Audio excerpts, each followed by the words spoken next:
ஆமென் ஆமென். ஹல்லேலூயா. நம்ம வேதாகமத்தை திருப்பி ஏசாயா தீர்க்கதரிசி புத்தகம் 54வது அதிகாரத்துக்கு நேராக நம்முடைய சிந்தைகளை திருப்பலாம். கர்த்தர் நம்மோடு கூட பேசுவாரா. ஆமென் ஆமென். சத்தம் கொஞ்சம் பேர் தான் இருக்கிறோம். சத்தமா வாதம் ஆமென் சொல்லுங்க பாப்போம். ஆமென் ஆமென். கர்த்தர் ஆசீர்வதிப்பாராக. எத்தனை பேர் படிச்சீங்க 54வது அதிகாரத்தை? 2-3 பேர் தான் கை போட்டுருந்தீங்க. மீதி யாரையும் நினைச்சல காணல. ஏன் ரமேஷ் சிஸ்டர் மகேஷ் அண்ணா கை போட்டார். முதல்ல அவர் வரல, படிச்சுட்டு வீட்டிலே வந்துட்டார் போல. கர்த்தருடைய ஆசீர்வதிக்கட்டும். நீங்க நான் படித்திருப்பீங்க நான் விசுவாசிக்கிறேன். ஏசாயா 54வது அதிகாரத்தை கடந்த நாட்களில் நான் தேவனுடைய வார்த்தைக்காக இருந்த பொழுது கர்த்தர் பேசின இந்த வார்த்தையை அதிகாரத்திலிருந்து சில வார்த்தைகளை நான் உங்களோடு கூட பேசும்படி சபைக்கு ஆலோசனையாக சொல்லி உங்களை இன்னும் ஆவியை உற்சாகப்படுத்தும்படி பரிசுத்த ஆவியானவர் நமக்கு கிருபை செய்வாராக. ஆமென். எந்த வசனம் உங்களுக்கு பேசுச்சு? 2வது வாசிங்க. உன் கூடாரத்தின் இடத்தை விசாலமாக்கு, உன் வாசஸ்தலங்களின் திரைகள் விரிவாக வேண்டும், தடை செய்யாதே, உன் கயிறுகளை நீளமாக்கி உன் முளைகளை உறுதிப்படுத்து. நான் உனக்கு விரோதமாய் உருவாக்கப்படும் எந்த ஆயுதமும் வாய்க்காதே போகும். உனக்கு விரோதமாய் நியாயத்தில் எழும்பும் எந்த நாவையும் நீ குற்றப்படுத்துவாய். இது கர்த்தருடைய ஊழியக்காரரின் சுதந்திரமும் என்னால் உண்டான அவருடைய நீதியுமாய் இருக்கிறது என்று கர்த்தர் சொல்கிறார். ஹல்லேலூயா. கர்த்தருடைய ஆசீர்வாதம். சேஞ்ச் படிச்சோம். எதை மாஸ்டர் படிச்சோம்.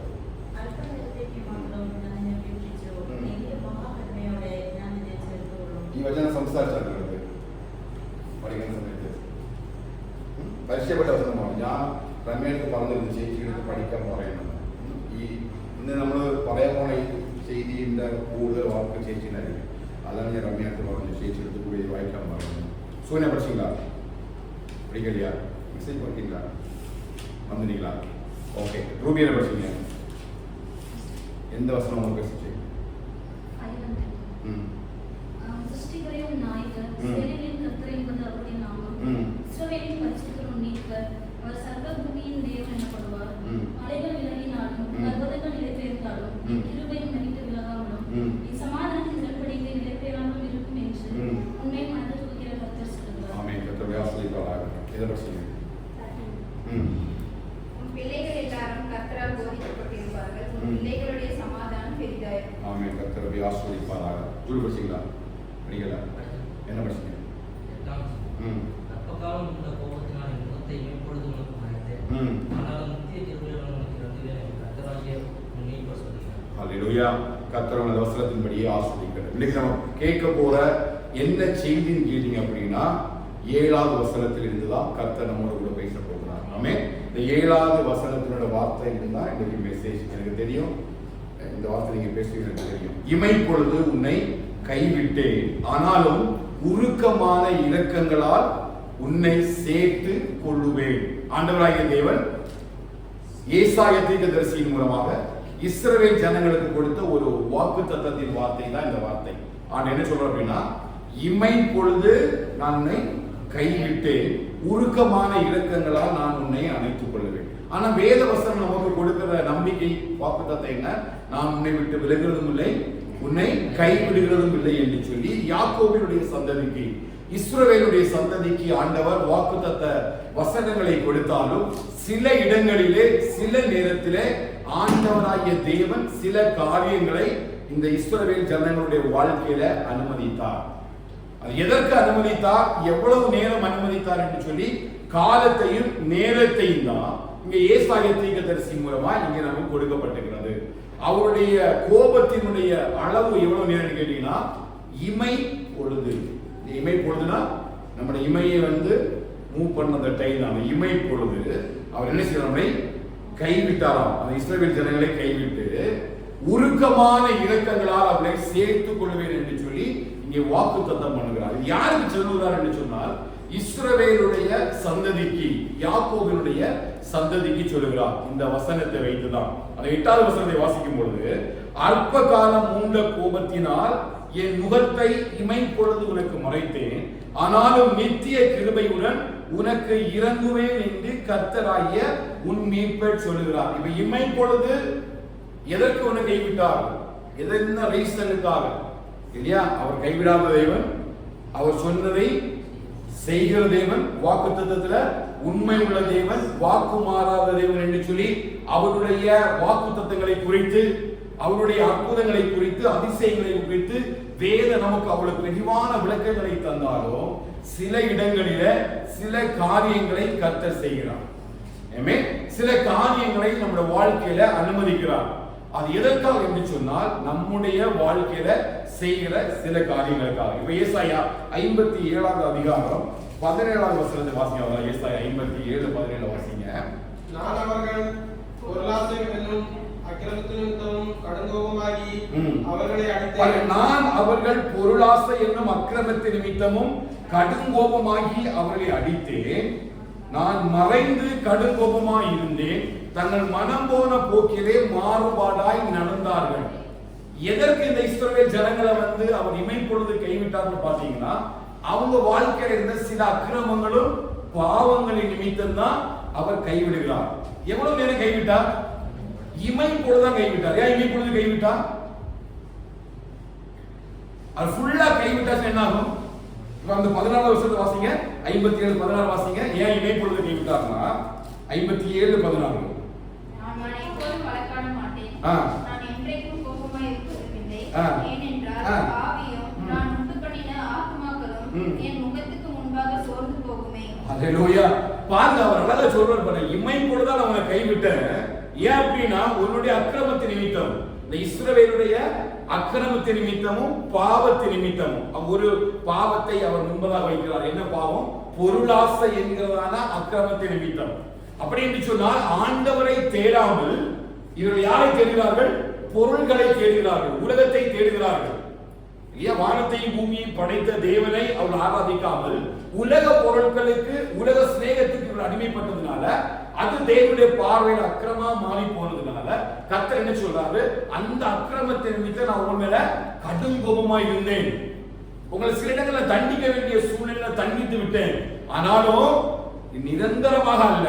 ஏன் நிரந்தரமாக அல்ல அப்படின்னா, நான் என்னைக்கும் கோபமாய் இருப்பது இல்லை. ஏனென்றால் ஆவியும் நான் உண்டு பண்ணின ஆத்துமாக்களும் என் முகத்துக்கு முன்பாக சோர்ந்து போகும். இவர் அழகா சொல்ற பாருங்க. ஏன் இமைப்பொழுது கைவிட்டாருன்னா, அவர் ஃபுல்லா நம்ம மேல கோபமா இருந்தா என்ன ஆகுமா? அந்த ஆவியும் அவர் தந்த ஆத்துமாவும் அவருக்கு முன்பதாக என்ன செய்துவிடும்? சோர்ந்து போய்விடும். அதனால என்ன பண்றாரு? கொஞ்ச நேரம் அவர் கோபப்பட்டாலும் அவர் என்ன பண்றாருன்னா நித்திய கிருபையுடன் நமக்காக அவர் இணைகிறார். ஹல்லேலூயா. இமைப்பொழுது நம்மை கைவிட்டாலும் உருக்கமான இரக்கத்தை கொண்டு கர்த்தர் என்ன செய்கிறார்? அணைத்துக் கொள்கிற தேவனாக அவர் காணப்படுகிறார். சில நேரங்களில் சில காரியங்கள் நம்ம வாழ்க்கையில சம்பவிக்கிறது தான். சில சூழ்நிலைகள் நமக்கு இல்லாதது போல இருக்கிறது தான். சில பாதைகள் நமக்கு வனாந்திரம் போல இருக்குதான். சில வழிகள் நம்ம அறியாத வழிகள் தான் இருக்குது. சில இடங்களில் தெரியாத பாதைகளில் நடக்கப்படுகிறாரு. வனாந்திரத்தை போல இருக்குது. காற்றும் இல்ல, மழையும் இல்ல, தண்ணீரும் இல்ல. ஆனால் அவர் நடத்துகிற ஒரு பாதையில ஒரு விடிவு உண்டாகும். இது ஒன்றையும் நம்ம பார்க்க மாட்டோம். கண்டிப்பா பள்ளத்தாக்குகள் தண்ணீரால நிரம்பும். அதுதான் கர்த்தர் என்னை நடத்துகிற பாதை, அவர் என்னை கொண்டு போகிற வழிகள். அப்ப தேவன் சில காரியங்களை எனக்குள்ள அனுமதிக்கிறார்னு சொன்னா ஏதோ சில காரியத்தை என் மூலமாய் செய்வதற்கு அவர் சித்தமுள்ள தேவனாக இருக்கிறார். அல்லேலூயா. இஸ்ரவேல் ஜனங்களுக்கு ஆண்டவர் அநேக காரியங்களை செய்வார். எல்லாருக்கும் தெரியும். இது 54வது அதிகாரம் முழுவதுமே எதை பற்றி பேசப்படுதுன்னு சொன்னால் எருசலேம் நகரத்தை பற்றி பேசப்படுகிறது. இந்த எருசலேம் நகரத்தினுடைய அழிவு ஆரம்ப காலத்திலே ஆண்டவர் தாவீதின் மூலமாய் சீயோன் கோட்டை என்று சொல்லி அழைத்தார். அது தேவனுடைய நகரமாக மாறிப்பட்டது. இது சீயோன் வாசஸ்தலம் என்று அழைக்கப்படுகிறது. ஆண்டவரே சொன்னார், நான் இதிலே பிரியமா இருந்தபடியால் நான் இங்கே வாசம் பண்ணுவேன் என்று சொல்லி சீயோனை குறித்து, அந்த எருசலேம் ஆலயத்தை குறித்து மிகவும் அதிகமாக ஒரு அதிசயமான காரியத்தை எல்லாம் கர்த்தர் எருசலேமிலே விளங்க பண்ணினார். ஆனால் இந்த ராஜாக்களுடைய பாவங்களின் நிமித்தம் மனாசே என்கிற ஒரு ராஜா அந்த பரிசுத்தமாய் தேவன் விளங்க பண்ணின அந்த எருசலேம் ஆலயத்துல விக்கிரகங்களை எல்லாம் கொண்டு வைத்து வழிபட்டதுனால ஆண்டவருடைய கோபம் அங்கே இறங்கி வேதத்துல வாசிக்கிறவர்கள் 2 நாளாகமும் 36வது அதிகாரம் 19வது வசனத்தை வாசிக்க பார்க்கலாம். 2 நாளாகமும் 36வது அதிகாரம் 19வது வசனம்.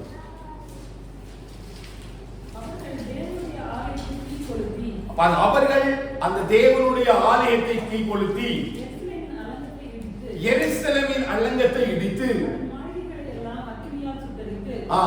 ஈட்டியால் சுட்டெரித்து அழித்தார்கள். யார் அழித்தார்கள்? பாருங்க, அந்த எருசலேம் எப்படிப்பட்டதாக இருந்தது?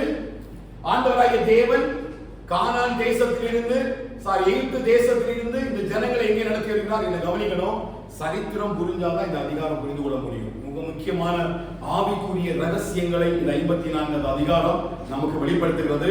அப்போஸ்தலனாகிய பவுலுமே இந்த 54வது அதிகாரத்திலிருந்து சில ஆலோசனைகளை எடுத்து சபைக்கு விளக்கப்படுத்துவதை நம்ம பார்க்க முடியும். ஆண்டவராகிய தேவன் எகிப்திலிருந்து ஜனங்களை எங்க கொண்டு வராரு? கானான் தேசத்துக்கு கொண்டு வராரு. இந்த கானான் தேசம் எப்படி இருந்தது? பாலும் தேனும் ஓடுகிற கானான் தேசமாக இருந்தது. நட்டாத மரங்கள், கட்டாத வீடுகள் எல்லாவற்றையும் இவர் சுதந்திரித்துக் கொள்ளும்படி ஆண்டவர் இந்த ஜனங்களை எகிப்து தேசத்தில் இருந்து இப்ப கானான் என்கிற எருசலேமுக்குள்ள கொண்டு வைக்கிறார். இங்க வந்து அவருக்கு என்ன சொல்லி ஆலயத்தை கட்டுறாங்க, பிரதிஷ்டை பண்றாங்க, ராஜாக்களை ஏற்படுத்துறாங்க. இந்த எருசலேம் பெரியதாக மாற்றப்படுகிறது. எல்லா ராஜாக்களும் எருசலேமின் ராஜாக்களுக்கு காணிக்கைகளை கொண்டு வந்தார்கள். அரபி தேசத்து ராஜாக்கள் கூட காணிக்கைகளை எருசலேம் ராஜாவுக்கு கொண்டு வந்தார்கள் என்றெல்லாம் சரித்திரம் சொல்லப்படுகிறது. அப்படி இந்த எருசலேமை குறித்து மேன்மை பாராட்டும் பொழுது ஆண்டவர் சொல்கிறார், நீங்கள் என் வழியிலே நடந்தால் மட்டும்தான் இந்த எருசலேமிலே என் மகிமையை விளங்க பண்ணுவேன். அப்படி இல்லை என்று சொன்னால் இந்த எருசலேம் எப்படி மாறிவிடும்? எருசலேம் மண் மேடுகளாக மாற்றப்பட்டு போய்விடும். நீங்க எரேமியா தீர்க்கதரிசி புத்தகம் 26வது அதிகாரம் அதனுடைய 18வது வசனத்தை வாசித்தீர்கள் என்று சொன்னால், எரேமியா தீர்க்கதரிசியை வைத்து ஆண்டவர் அங்கே ஒரு சத்தியத்தை சொல்றார் பாருங்க. எரேமியா 26:18 வாசிங்க. இசைக்கியாவின் நாட்களில் மொரேசா ஊரானாகிய மீகா தீர்க்கதரிசி சொல்லி யூதாவின் சகல ஜனங்களையும் பார்த்து சீயோன் வயல் வழியாக உள்ளப்பட்டு எருசலேம் மண்மேடுகளாகி போகும். பாருங்க, இந்த எருசலேம் எப்படி போகும்? மண்மேடாகி போகும். இப்ப எருசலேம் எப்படி இருக்குது? கனத்துக்குரிய பாத்திரமாக இருக்குது. எருசலேம் ஆலயம் சிறந்து விளங்குகிறது. எருசலேம் ஆலயத்திலே ஆண்டவரை ஆராதிக்கும்படி, பலி செலுத்தும்படி உலகத்திலிருந்து எல்லா ஜனங்களும், இஸ்ரவேல் ஜனங்களும் வருஷத்துக்கு ஒரு முறை வராங்க, எருசலேம் ஆலயத்துக்கு வராங்க, பாடுகிறார்கள், தேவனை ஆராதிக்கிறார்கள், பலி செலுத்துகிறார்கள். உலகத்தில் உள்ள எல்லா ராஜாக்களும், ஏன் ராஜாத்திகள் கூட என்ன பண்ணாங்க? அந்த தென் தேசத்து ராஜாத்தி என்ன பண்றா? சாலமோனுடைய அரண்மனையும் கட்டின ஆலயத்தையும் ஞானத்தையும் பார்க்கும்படி அவளை வருகிறதை பார்க்கிறோம். உலகம் எங்கும் இப்ப எருசலேம் எப்படி இருக்குது? பிரசித்தி பெற்ற நகரமாக காணப்படுகிறது. ஆண்டவர் வாசம் பண்ணுகிறார். இஸ்ரவேலுடைய தேவன் கம்பீரமாய் விளங்குகிறார். அவருடைய மீட்பர், ரட்சகர் என்று சொல்லிதான் இந்த எருசலேம் ஆலயத்தை குறித்து மிகப்பெரிய ஒரு மகிமையை தேவன் அங்கே விளங்கப்படுகிறார். ஆனால் இந்த ராஜாக்களுடைய பாவங்களின் நிமித்தம் வாசித்தது போல இந்த பொருளாசை என்கிற அந்த அக்கிரமத்தின் நிமித்தம், விக்கிரக ஆராதனை என்கிற அக்கிரமத்தின் நிமித்தம், வேசித்தனம் என்கிற அக்கிரமத்தின் நிமித்தம் ஆண்டவர் என்ன பண்றார் அப்படின்னா, பாபிலோன் ராஜாவை இங்கே வர சொல்லி 2 நாளாகமம் 36:19 படித்தது போல அவங்க என்ன பண்ணாங்க? அந்த ஆலயத்தை எல்லாம் தீ கொளுத்தி அது படிமுட்டுகள் எல்லாம் உடைத்து நல்ல பொண்ணு பொருட்கள் எல்லாம் எடுத்து கொண்டு போயிட்டாங்க பாபிலோனுடைய அரண்மனைக்கு, ராஜாவுடைய அரண்மனைக்கு நேபுகாத் நேச்சரால கொண்டு போகப்படுகிறது. இப்படி சில நாட்களாக, கொஞ்ச நாட்களாக இந்த எருசலேம் எது பண்ணப்படுதுன்னா மகிமையற்று போகிறது. இப்ப எருசலேம் பார்க்கக்கூடிய நேரத்தில் எப்படி இருக்குது? எருசலேம் மண்மேடுகளாக, வயல் வெளிகளாக, எப்படி உலக ஜனங்கள் எல்லாம் அதை குறித்து பெருமையாய் பேசினார்களோ, அந்த இஸ்ரவேல் தேவனுடைய மகிமை குறித்து யாரெல்லாம் பெருமையாய் ஆர்ப்பரித்தார்களோ அவருடைய கண்களுக்கு எல்லாம் இன்றைக்கு இந்த எருசலேம் சிறுமைப்படுத்தப்பட்ட நகரமாக மாற்றப்படுகிறது. எப்படி இருக்குது? சிறுமைப்படுத்தப்பட்ட நகரமாக மாற்றப்படுகிறது. இப்போ எருசலேமை குறித்து யாருக்கும் பேச்சும் இல்லை, மூச்சும் இல்லை. ஒரு காலத்தில் எருசலேமை ஆண்ட ராஜாக்களுடைய சரித்திரங்கள் எழுதப்பட்டது. எருசலேம் ஆலயமாக இருந்தாலும் சரி, எருசலேமை கட்டப்பட்டிருந்த அந்த ராஜாக்களுடைய அரண்மனைகளாக இருந்தாலும் சரி, விலை உயர்ந்த பொன்னினாலும் வெள்ளியினாலும் அவ்வளவு அழகாக வர்ணிக்கப்பட முடியாத அழகுகளினாலும் ஞானத்தினாலும் அந்த எருசலேம் கட்டப்பட்டு மகிமையா இருந்த எருசலேம் தான் இன்னைக்கு தேவனுடைய கடும் கோபத்தினால இப்படிப்பட்ட சூழ்நிலைகளுக்குள் மாற்றப்படுகிறது.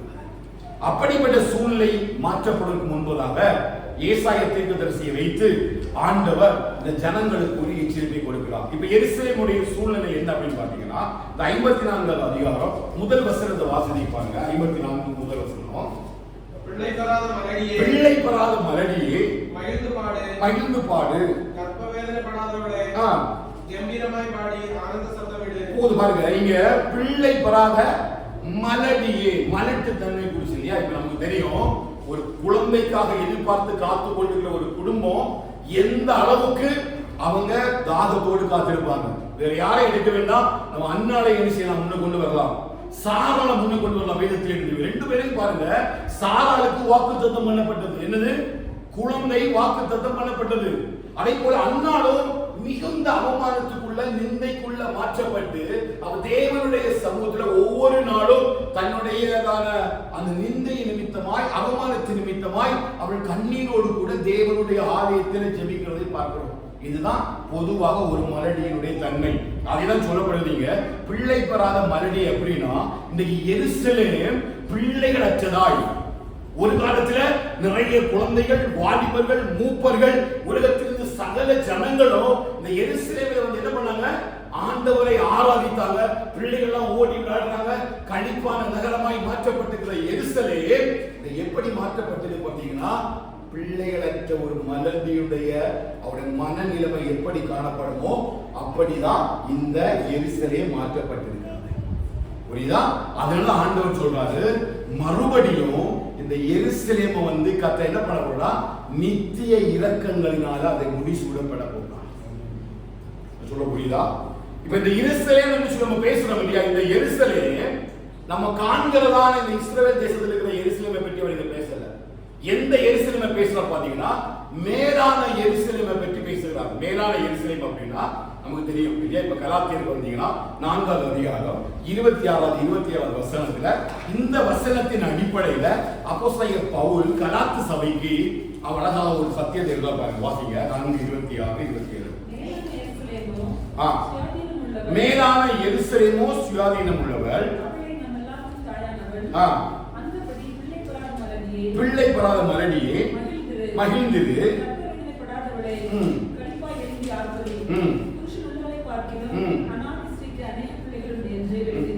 எழுதியிருக்கிறது இல்லையா. எதை பற்றி பேசுறார் பவுல்? மேலான எருசலேமை பற்றி பேசுறார். ஏன் மேலான எருசலேம் அப்படின்னா கொஞ்சம் கூர்ந்து கவனிக்கணும். இப்ப ஆதியாகமம் 3வது அதிகாரம் 15வது வசனத்துல ஆண்டவர் ஒரு சாபத்தை கொடுக்கிறார். என்ன சொல்றார்? அவள் வித்துக்கும் உன் வித்துக்கும் ஒரு பகையை உண்டாக்குவேன். இப்ப அவள் வித்து என்று சொல்லும்போது யாரை குறிக்கிறது? ஆண்டவராகிய இயேசு கிறிஸ்துவை குறிக்கிறது. ஆனா இந்த மேலான எருசலேம் இல்லையா, அங்க வர வேண்டிய எருசலேம் இப்ப இயேசு கிறிஸ்து என்கிற ஒரு சந்ததியை பெற முடியாதபடிக்கு இன்னைக்கு மலட்டுத்தன்மையாய் தவித்துக் கொண்டிருக்கிறது. காரணம், இந்த பூமியில இருக்கிறதான எருசலேமுடைய பாவத்தின் நிமித்தமாக. சொல்ல புரியுதா? மேலான எருசலேம் மலட்டுத்தன்மையா இருக்குது. ஏன் மலட்டுத்தன்மையா இருக்குது? இப்ப அந்த மலட்டுத்தன்மை மாறணும் அப்படின்னா இயேசு கிறிஸ்து என்ற சந்ததி இந்த பூமிக்கு வந்து இங்க எல்லாரையும் ரட்சிக்கும்படியான ஒரு பரிசுத்தம் உள்ள சந்ததியை உருவாக்கணும். அதற்காக தான் ஆண்டவர் அந்த சாபத்தின்படி இந்த இஸ்ரவேல் சந்ததியை உருவாக்கி ஒவ்வொரு மனுஷனையும் சந்ததி சந்ததியாய் கோத்திரமாய் தெரிந்தெடுத்து யூதா கோத்திரத்தை தெரிந்தெடுத்தார். இந்த யூதா கோத்திரத்துல இயேசு கிறிஸ்து என்கிற சந்ததி வந்து இந்த எருசலேமை நிரப்பும்படி, மீட்பராக, இரட்சகராக வரும்படி அவர் இந்த சந்ததியை பூமிக்கு கொண்டு வருவதற்கு ஆயத்தமானால் இந்த ராஜாக்களுடைய பாவங்களின் நிமித்தம் இன்னும் இந்த மேலான எருசலேம் எப்படி இருக்குது? மலட்டுத்தன்மையாக இருக்குது. புரிஞ்சுக்க மாட்டாமே சொல்லுங்க. நிறைய பார்க்கறத பார்த்தா புரியலன்னு நினைக்கிறேன். இப்ப மேலான எருசலேமாகிய அந்த பரம எருசலேம் வர வேண்டும் இல்லையா? அதற்காக தானே இவ்வளவு பிரயாசங்கள் படப்படுகிறது. ஆண்டவராகிய தேவன் கொடுத்த அந்த சாபத்தின்படி அந்த பரலோகத்திலிருந்து யார் வரணும்? மீட்பர் வரணும், இரட்சகர் வரணும், ஒரு சந்ததி வரணும். ஆபிரகாமுக்கு உன் சந்ததி என்று சொல்லப்படுறது யாரை குறித்து? கிறிஸ்து என்கிற சந்ததியை குறித்து சொல்லப்படுகிறது. அப்ப அந்த மேலான எருசலேம் வரணும். மேலான எருசலேமுடைய மலட்டுத்தன்மை மாறணும்னா கிறிஸ்து இங்கே வெளிப்பட வேண்டும். ஆனால் கிறிஸ்து இங்கே வெளிப்படுவதற்கு எல்லா இடத்திலையும் பிசாசு என்ன பண்றான்னா தடைகளை உண்டு பண்ணி வைக்கிறான். எல்லா இடத்திலையும் இந்த மனுஷனுக்குள்ள பாவத்தை உண்டாக்கி, இச்சைகளை உண்டாக்கி கிறிஸ்து வெளிப்படக்கூடாத அளவிற்கு. இப்ப யூதா கோத்திரத்துல கிறிஸ்து வரணும், தாவீதுடைய அந்த வம்சத்துல கிறிஸ்து வரணும். அப்படி இந்த வம்சங்களிலே கிறிஸ்து வராதபடிக்கு, இந்த மலட்டுத்தன்மை மாறக்கூடாதபடிக்கு, அந்த மேலான எருசலேம் பூமியில வந்து ஆளுகை செய்யாதபடிக்கு இவை பாவங்களின் நிமித்தமாய் இந்த எருசலேம் நிறைந்திருக்கிறது. ஏன் நிறைந்திருக்கிறது? இவங்களுடைய அக்கிரமங்கள் நிமித்தம், பாவங்கள் நிமித்தம் இந்த எருசலேம் முழுவதுமாக உடைக்கப்பட்டு விட்டது.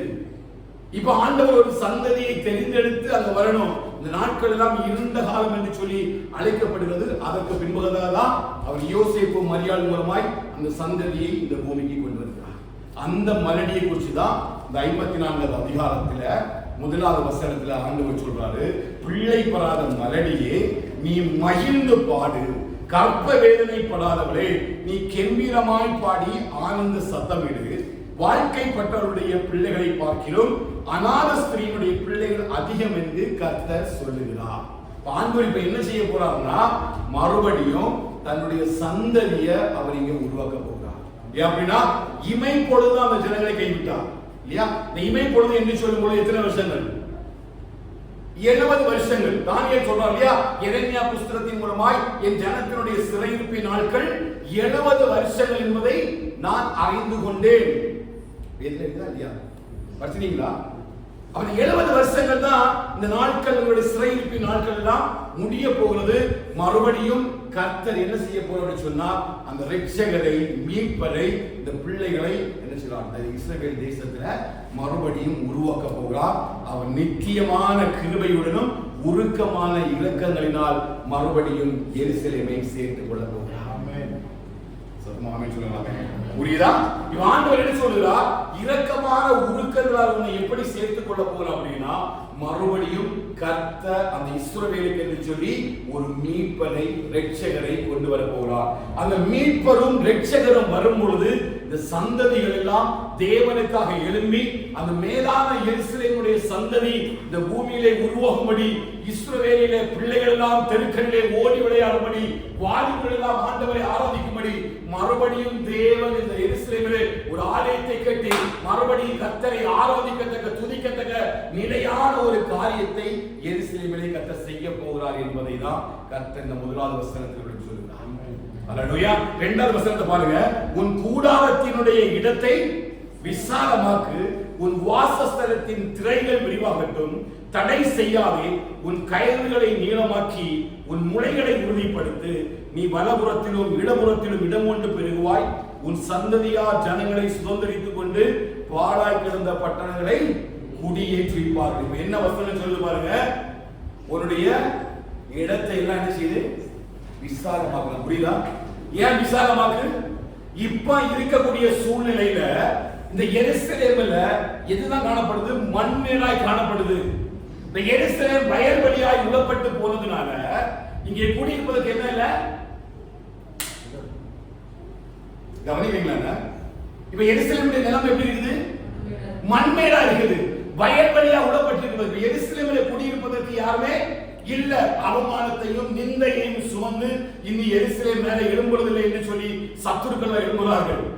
வேறு தேசத்து ராஜாக்களிடம், அசிரிய ராஜாவாக இருந்தாலும் சரி, பாபிலோன் ராஜாவாக இருந்தாலும் சரி, இவர்கள் எல்லாருமே இந்த எருசலேமுக்கு விரோதமாக எழும்பி இனி எருசலேம் கட்டப்படுவதில்லை, இனி எருசலேம் எழும்பப்படுவதில்லை என்று சொல்லி அவர்களுக்கு புறமாக எழும்புகிறார்கள். நமக்கு சரித்திரம் தெரியும். நெகமியாவாகட்டும், செருபாபேல் ஆகட்டும், இவர்கள் எல்லாம் அந்த அலங்கத்தை கட்ட, ஆலயத்தை கட்ட எழும்பின பொழுது சன்பல்லாத்தும் தொபியாவும் அம்மோனியனாகிய சில கூட்டத்தாரும் எழுப்பி இனி இந்த எருசலேம் கட்டப்படாது, மறுபடியும் இங்கே ராஜாக்கள் ஆளுகை செய்ய மாட்டார்கள் என்று சொல்லி தேவரால் தெரிந்து கொள்ளப்பட்ட, அபிஷேகம் பண்ணப்பட்ட, தேவனுக்குள்ள வரப்படுகிற அவருக்கு பிரியமான ஜனங்களுக்கு உருவமாய் எழுதப்பட்டிருக்கிற அத்தனை காரியங்களை உடைக்கும்படி கர்த்தர் சொல்கிறார். மறுபடியும் தேசத்தை கர்த்தர் எழும்ப பண்ணுவார். இதான் புரியலையா? புரியுதா? புரியலையா? எருசலேமை குறித்து என்ன வார்த்தை? இனி எருசலேம் திரும்ப கட்டப்படாது, இனி எருசலேமுக்கு மகிமை மறுபடியும் வராது. ஏன் அப்படின்னா, இந்த வசனத்தை ஏசாயா தீர்க்கதரிசியை கொண்டு ஆண்டவர் சொல்லும் பொழுது எருசலேமுடைய நிலைமை என்ன? மண்மேடா இருக்கிறது. அந்த எருசலேமுடைய சூழ்நிலை என்ன? எல்லாம் இடிக்கப்பட்டு, அலங்கங்கள் எல்லாம் இடிக்கப்பட்டு கிடக்கிறது. இங்க குடியிருப்பதற்கு தகுதியற்ற இடம், இங்க யாரும் வாழ முடியாது என்கிற ஒரு சூழ்நிலை தான் இப்ப சிச்சுவேஷன்ல இருக்குது. அந்த இடத்துல தான் ஆண்டவர் சொல்றாரு, கற்ப வேதனைப்படாத அந்த ஸ்திரியை போல இருக்கிற இந்த எருசலேம் மறுபடியும் குடியேற்றப்படும்.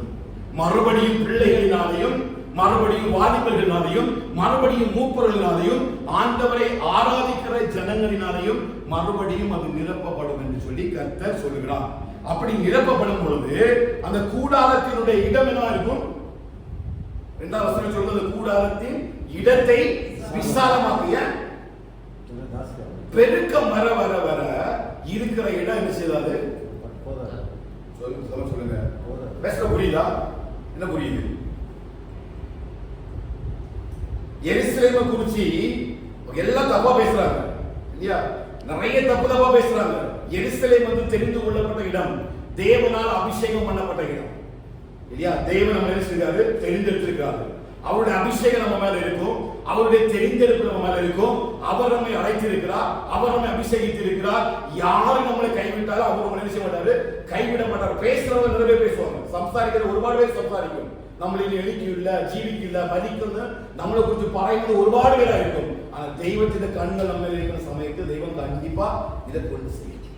என்ன செய்வார் அப்படின்னா, நம்ம இருக்கிற இடத்தை கத்துக்க செய்யலாம், விசாலமாக போகிறார். இப்ப நீங்க எப்படி இருக்கிறீங்க? நெருக்கத்துக்குள்ள இருக்கிறீங்க. இந்த நெருக்கம் எப்படி மாற போகுது? இப்ப ஒரு ஆளு கூட ஒரு ஆளு இருக்காம வச்சிருக்கல, குறைச்சி நெருக்கமான, குறைச்சி ஒடுக்கம், நமக்கு இருப்பதற்கு இடம் போதாது, வசதி போதாது, அந்த சூழ்நிலை சரியா இல்ல. ஆண்டவர் சொல்றாரு, இப்ப உன் இடத்தை கொஞ்சம் விசாலமாக்கு. ஏன் அப்படின்னா கர்த்தருடைய ஆசீர்வாதத்தை கர்த்தர் நமக்குள்ள வைக்க போகிறார். எருசலேமை குறித்து எவ்வளவு தவறாக பேசப்பட்டாலும், எருசலேம் எழும்பாது என்று சொல்லி எத்தனை சபித்தாலும் தூற்றினாலும், கர்த்தருடைய கண்கள் அந்த அபிஷேகம் எருசலேமில் இருக்கிறது வரையிலும் ஒருவரால எருசலேமை சேதப்படுத்தவே முடியாது. வேதம் சொல்லுது, பறந்து காக்கிற பட்சியை போல அவர் எருசலேமை பாதுகாக்கிற தேவனாக இருக்கிறார். அவர் அபிஷேகம் பண்ணப்பட்டவனுக்கு, அவர் தெரிந்தெடுக்கப்பட்டவனுக்கு, அவருடைய மகிமை முயற்சியாளர்கள், அவருக்கு சொந்தமானவர்கள் எல்லாரையும் கர்த்தர் மீட்க போகிறார். ஒருவரையும் விடவே மாட்டார். எப்படின்னா உருக்கமான இரக்கங்களினால் கர்த்தர் இந்த எருசலேமை அணைத்துக் கொள்ள போகிறார். ஹல்லேலூயா. இப்ப இடம் எதுக்கு செய்யாது? ஆசீர்வாதத்துக்கு எது போதாது? இடம் போதாது. தேவன் ஒரு பெருக்கத்தை நமக்குள்ள வைக்கும் பொழுது, தேவன் நமக்கு ஒரு ஆசீர்வாதத்தை வைக்கும் போது, நம்முடைய இடம் வந்து அந்த ஆசீர்வாதத்தை சுதந்திரிப்பதற்கு போதாது. இப்ப ஆண்டவர் சொல்றார் எருசலேமை பார்த்து, எருசலேமே உன் கூடாரத்தின் இடத்தை விசாலமாக்கு. ஏமே உன் இடத்தை எல்லாம் கொஞ்சமா விசாலமாக்கு. உன் வாசஸ்தலங்களுடைய திரைகள் விரிவாகட்டும். பாருங்க, தடை செய்யாது. உன் பெருக்கத்தை நீ தடை செய்யாத. கர்த்தர் நமக்குள்ள வைக்க போற அந்த ஆசீர்வாதம் இல்லையா, அந்த எருசலேமை எப்படி தெரிந்தெடுத்து வைத்தாரோ அதே போல நமக்கையும் தெரிந்தெடுத்து வச்சிருக்கார். நமக்கும் வந்து ஒரு அபிஷேகம் இருக்குது, நம்மையும் அழைத்திருக்கிறார், நம்மையும் தெரிந்தெடுத்திருக்கிறார். அப்போ கர்த்தர் எனக்குள்ள வைக்க போற இந்த ஆசீர்வாதத்தினால அதை ஒருவரும் தடை செய்யவே முடியாது. அவர் எதை நமக்குள்ள செய்ய விரும்புகிறாரோ அதை செய்தே முடிப்பார். கர்த்தர் சொன்னதை செய்து முடிப்பார். ஆனா சொல்றவங்க 1000 பேர் சொல்லுவாங்க. இப்போ கர்த்தர் செய்வார் என்று சொன்னா அதை செய்ய முடியாது, நம்ப முடியாது. ஏன்? இப்ப மண்மையா இருக்குது, இப்ப உளப்பட்ட இடமா இருக்குது, இப்ப வயல்வெளியா இருக்குது. இப்ப என்ன குறித்து ஆண்டவர் சொல்லக்கூடிய வார்த்தைகளை நம் வெளியில சொன்னா எல்லாரும் என்ன பதில் செய்வாங்க? நகைப்பார்கள், ஏளனமா சிரிப்பார்கள். இருக்கிறதுக்கே இடம் இல்ல, இவன் பறக்கிறதுக்கு பிளான் வைக்கிறான்னு சொல்லுவாங்க. ஆனால் எனக்கு தெரியும், கர்த்தர் சொன்னதை செய்து முடிப்பார். அவர் ஒரு காரியத்தை திட்டமாய் எனக்கு சொன்னார் அப்படின்னா ஒரு நாள் அதிசயம் செய்யாதிருக்கவே மாட்டார். அவர் வாக்குத்தத்தத்தில் உண்மை உள்ள தேவன். அவர் சொல்லியும் செய்யாதிருக்கிற தேவனே அல்ல. அவர் மனமாற மனுபுத்திரன் ஒன்றும் அல்ல. கர்த்தர் நிச்சயமாய் சொன்னதை அவர் செய்வார். இடத்தின் கூடாரங்கள் எல்லாம் விசாலமாகும். அல்லேலூயா. ஒருவரும் அதை செய்ய முடியாது, தடை செய்யவே முடியாது. நீங்க நினைப்பதற்கும் எண்ணுவதற்கும் வேண்டுவதற்கும் மேலான சில ஆசீர்வாதங்களை குடும்பங்கள் சுதந்திரிக்கும்படியாய் கர்த்தருடைய கண்கள் எருசலேமின் மேலே எப்படி நோக்கமாய் இருந்ததோ அப்படியே தெரிந்து கொள்ளப்பட்ட நம்ம அனைவர் மேலும் அவருடைய கண்கள் நோக்கமாக இருக்கிறது. விசுவாசியம் மட்டும் ஆமென் சொல்லுங்க. புரியுதா புரியல எனக்கு தெரியல, நீங்க என்ன பார்த்துட்டே இருக்கீங்க மட்டும் எனக்கு புரியுது.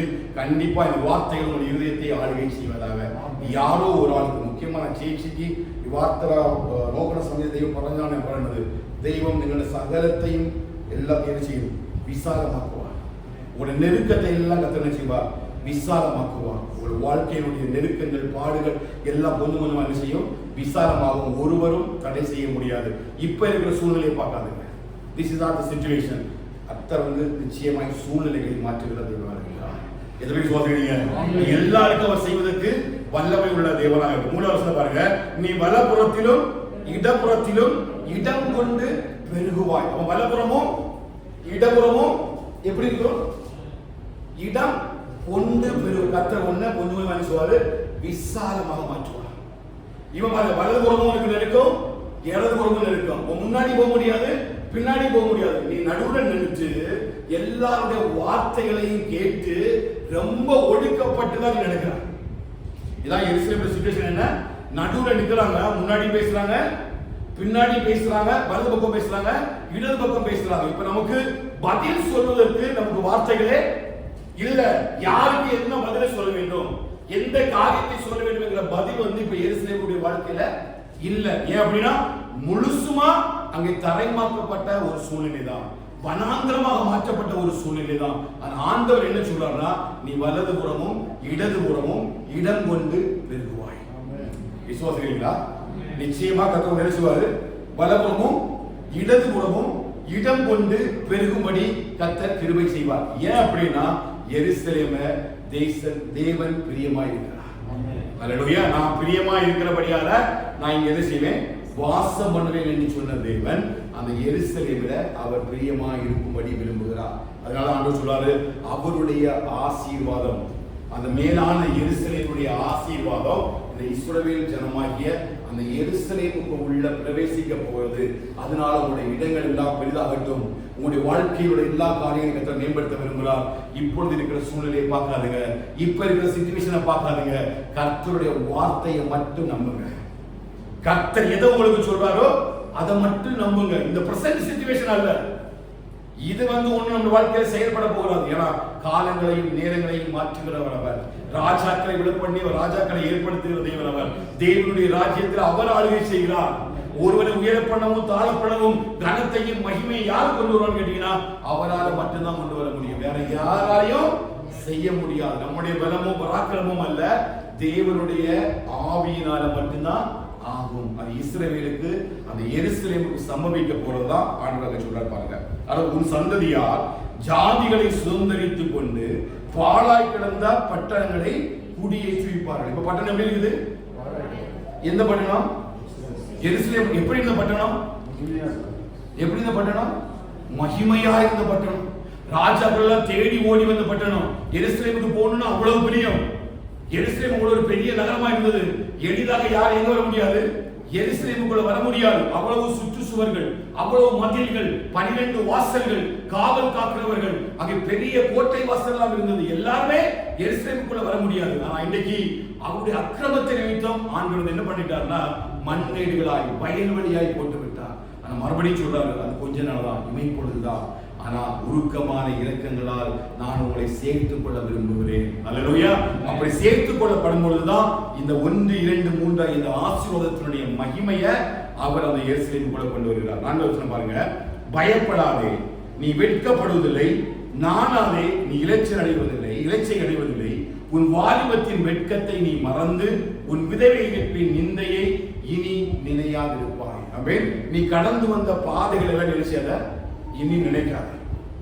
நீ இந்த இமைப்பொழுதிலே கர்த்தர் உன்னை கைவிட்டார் இல்லையா, அந்த கைவிடப்பட்ட தன்மையில ஒரு இளைச்சை இருந்தது, ஒரு பயம் இருந்தது, ஒரு நாணம் இருந்தது இல்லையா. தேவன் உன்னை கைவிடும் பொழுது இமைப்பொழுது உன்னை கர்த்தர் கைவிட்டார். உன் அக்கிரமத்தின் நிமித்தம் பாவத்தின் நிமித்தம் தான் உன்னை கைவிட்டார். அதனாலதான் பாபிலோன் ராஜாவாகிய நேபுகாத்நேச்சர் இந்த ஆலயத்தை இடித்து எல்லாத்தையும் அக்கினி இரையாக்கி பொன் வெள்ளி பாத்திரங்கள் எல்லாம் கொண்டு போயிட்டாரு, பாபிலோனுக்கு கொண்டு போயிட்டாரு. இப்ப எருசலேம்ல ஒண்ணுமே இல்ல. நீ நடந்து வந்த பாதைகளை நீ என்ன செய்ய வேண்டாம், நீ நினைக்க வேண்டாம். ஏன் அப்படின்னா என் கோபத்தில் இருந்து நான் வெளியே வந்துட்டேன். இப்ப நான் உனக்கு என்ன பண்ண, உருக்கமான இரக்கத்தினால நான் உன்னை அணைத்துக் கொள்ள போகிறேன். அல்லேலூயா. அப்படி அவர் என்னை அணைத்துக் கொள்ளும் பொழுது இனி நான் நடந்து வந்ததை ஒண்ணு கர்த்தர் என்ன செய்கிறது, நினைப்பதே இல்லை. இனி அந்த பயமும் வேண்டாம், அந்த இளைச்சை எனக்கு வேண்டாம், எனக்கு ஒண்ணுமே வேண்டாம். 5வது வசனத்தை சொல்ற பாருங்க. உன் சிருஷ்டிகரே உன் நாயகர், சேனைகளின் கர்த்தர் என்பதே அவருடைய நாமம், இஸ்ரவேலின் பரிசுத்தர் உன் மீட்பர், அவர் சர்வ பூமியின் தேவன் எனப்படுவார். இனி உனக்கு ஒரே ஒரு நாயகர் தான், இல்ல ஒரே ஒரு மீட்பர் தான். ஏன் இந்த நாயகர் மீட்பர் அப்படின்னு சொல்லி ஆண்டவர் இங்கே இது ரொம்ப பிரஸ் பண்ணி இந்த வார்த்தைகள் எல்லாம் பாத்தீங்கன்னா, இந்த இஸ்ரவேல் ஜனங்கள் எல்லா சூழ்நிலையிலும் ஓடி போங்கன்னா எகிப்து ஓடி போவாங்க, வேற ராஜாக்களை நம்பி விடுவாங்க.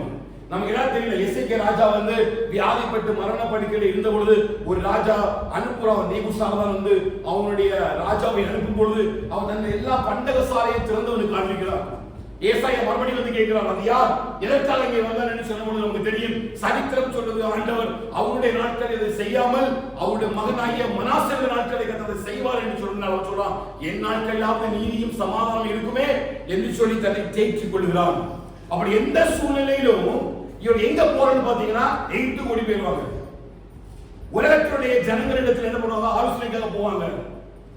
வேறு ராஜாக்களிடத்துல போய் இவருடைய எல்லா விதமான ஆலோசனைக்கு அவர் தேடி போறதுனால ஆண்டவர் சொல்றாரு, இனி உனக்கு ஒன்னே ஒண்ணுதான், நான் தான் உன்னுடைய நாயகர், நான் என்னுடைய நாமம் உன்னுடைய நாமம், இஸ்ரவேலின் பரிசுத்தர் உன் மீட்பர், அவர் சர்வபூமியின் தேவன் எனப்படுவார்.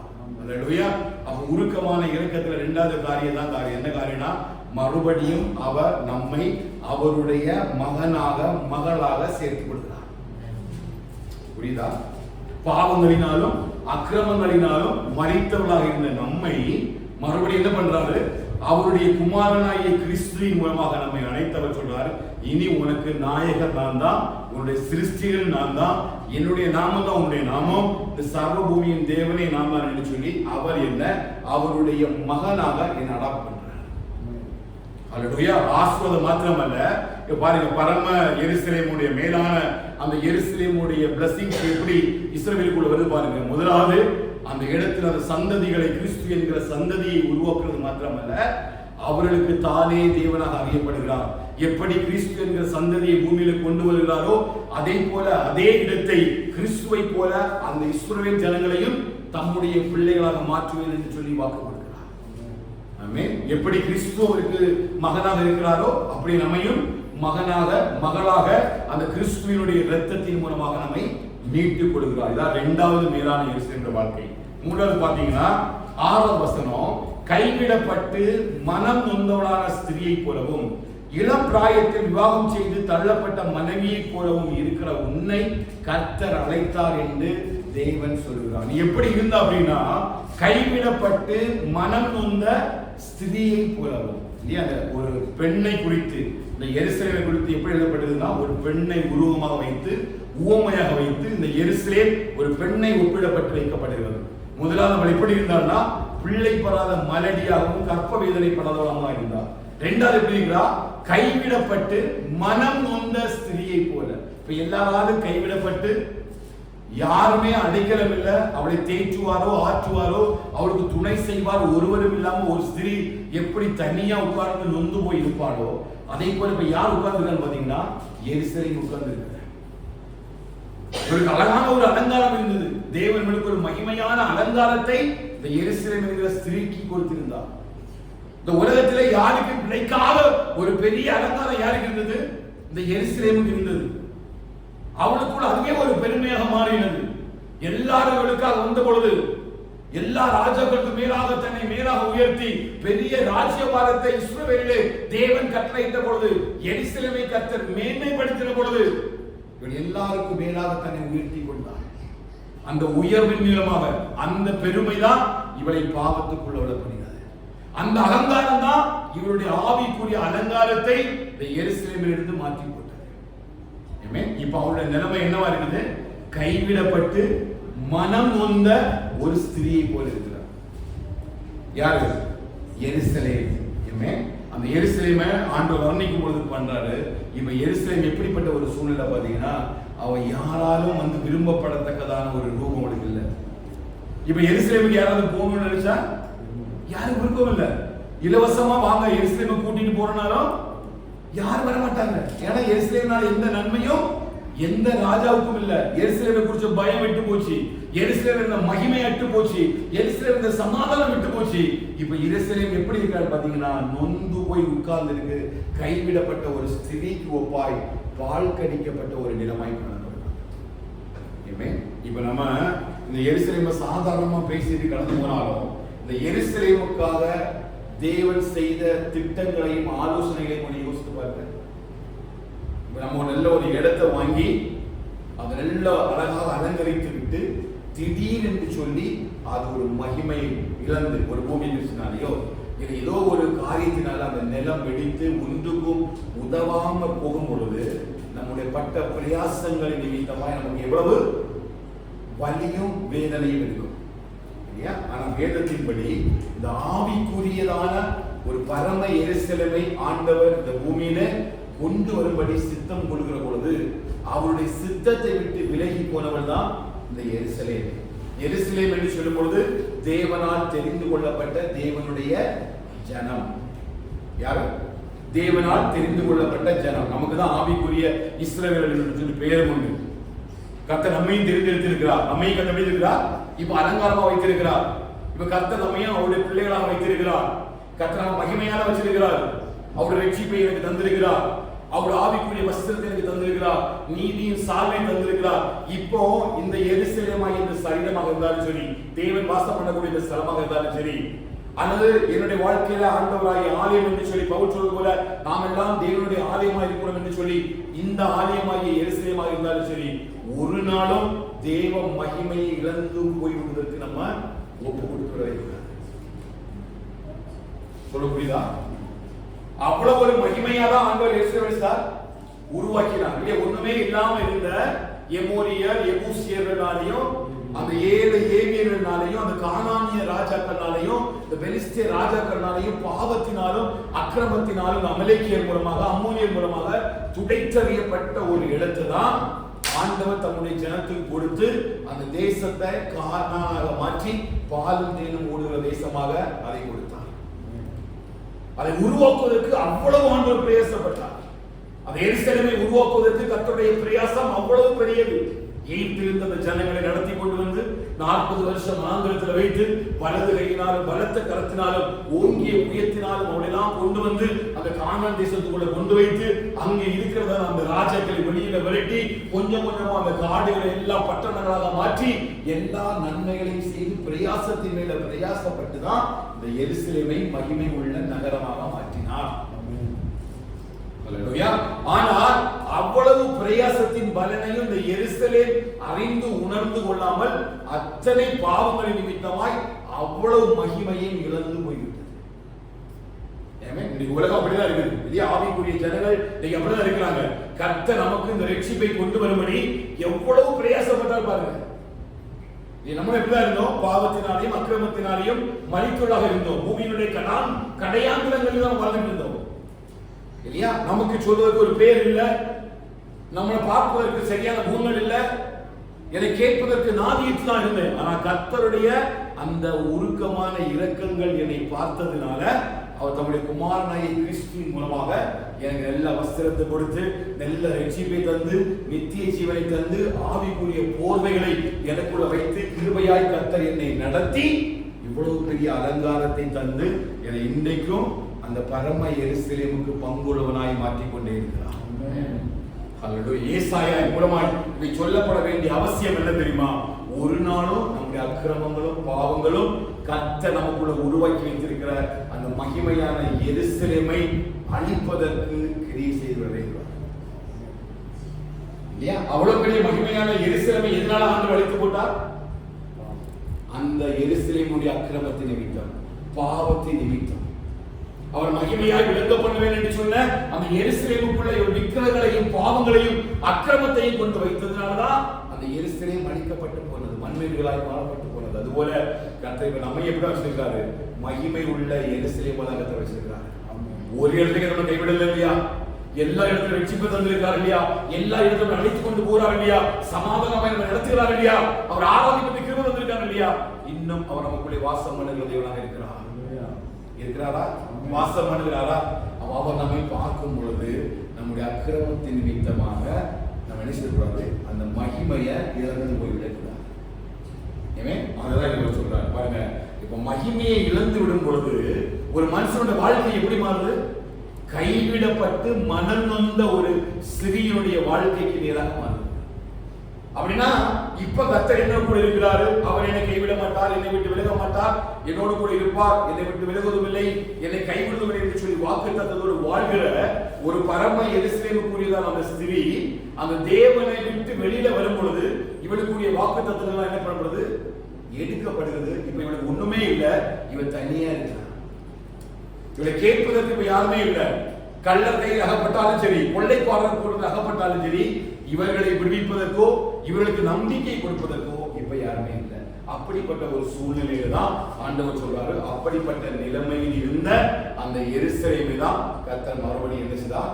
தெரிந்தெடுத்தார். அப்படி இருந்த உன்னை கர்த்தர் அழைத்தார் என்று உன் தேவன் சொல்கிறார். இமைப்பொழுது உன்னை கைவிட்டேன், ஆனாலும் உருக்கமான இலக்கங்களினால் உன்னை சேர்த்துக் கொள்வேன். அற்ப காலம் உண்ட கோபத்தினால் என் முகத்தை இமைப்பொழுது உனக்கு மறைத்தேன், ஆனாலும் நித்திய கிருபையுடன் உனக்கு இறந்துவேன் என்று கர்த்தராகிய உன் மீட்பர் சொல்லுகிறார். இப்படி சொல்லி முடிச்சிட்டார். இப்ப நம்ம மலைட்டு தன்மையை மாற்றாரு. அவருடைய வாழ்க்கையினுடைய எல்லா காரியங்களையும் மாற்றி தன்னுடைய பிள்ளையாக அவளை அடாப்ட் பண்றாரு. அடாப்ட் பண்றது மாத்திரம் இல்ல, அவளுக்கு அவருடைய சூழ்நிலை காட்டுறாரு. எந்த இடத்துல இருந்து நான் உன்னை கொண்டு வந்திருக்கிறேன், எந்த இடத்துல இருந்து நான் உன்னை மகிமையால் நடத்தி வந்திருக்கிறேங்கிறதையும் அவர் காட்டுறாரு. 9வது வசனத்தை வாசிங்க. இது எனக்கு நோவாவின் காலத்தில் உண்டான வெள்ளம் போல் இருக்கும். நோவாவின் காலத்தில் உண்டான வெள்ளம்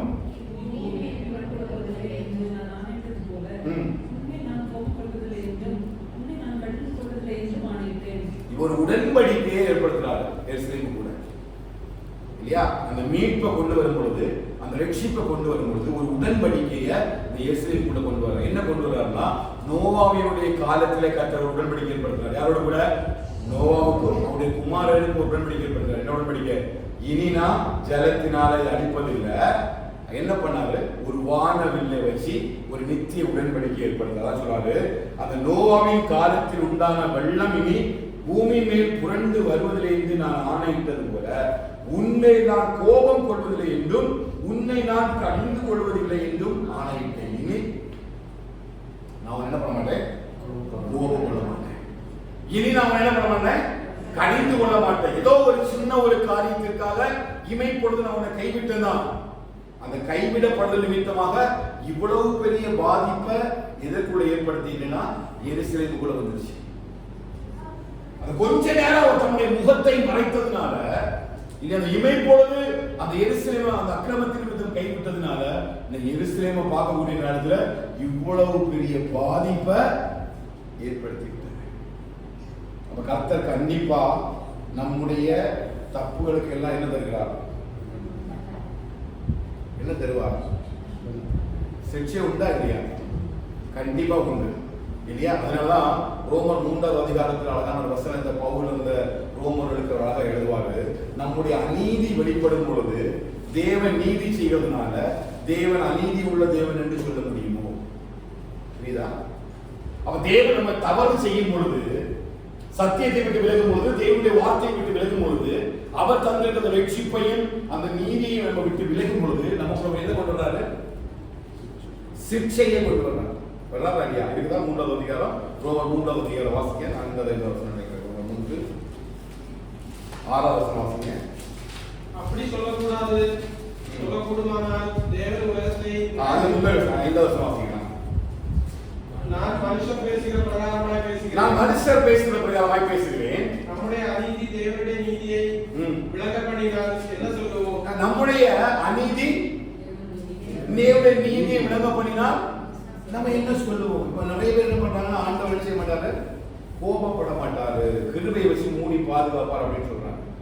பவுல் சொல்றாரு, சிலருடைய பாவங்கள் முந்திக் கொள்ளும், சிலருடைய பாவங்கள் பிந்திக் கொள்ளும், சிலருடைய பாவங்கள் வெளியரங்கமா சீக்கிரமா செய்யப்படும். அப்ப ஆண்டவர் என்ன பண்றாருன்னா, இந்த உலகத்துல நீதியும் நியாயத்தையும் செய்கிறார். செய்கிறாரா இல்லையா? கண்டிப்பா செய்கிறார். அப்படி தேவன் சில நீதிகளை செய்யும் பொழுது, என்னுடைய தவறுக்காக நான் செய்கிற பாவத்துக்கு தேவன் எனக்கு நீதியா ஒரு தண்டனை செய்யும் பொழுது நான் தேவனை போய் கோபக்காரன்னு சொல்ல முடியுமா?